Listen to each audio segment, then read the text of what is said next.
मित्रांनो, आज आपण बघणार आहोत की कुट्टी मशीनचा चारा कशा प्रकारे आपल्या गाई म्हशींना टाकला पाहिजे मित्रांनो. तर हे काय सांगायची गोष्ट नाही, सर्व जणांना माहितीच आहे.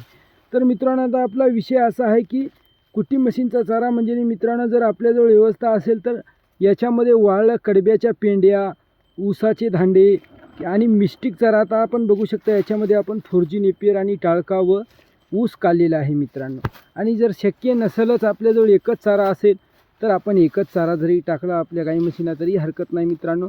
आणि जर होता होस तर 4-5 प्रकारचा जर मिसळून टाकला तर ते आवडीनं खातील मित्रांनो आणि मस्त निवांत बसून रोध करतील.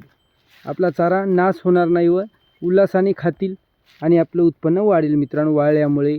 तर प्रामुख्याने मेन गोष्टीकडे लक्ष म्हणजे वाळलं कमीत कमी 2 कुटाराचे डालगे नाही तर कडब्याच्या पेंड्या आपण टाकल्याच पाहिजे मित्रांनो, कारण आपल्या दुधातील फॅटचे SNFचे नियोजन चांगले येईल त्याच्यामुळे.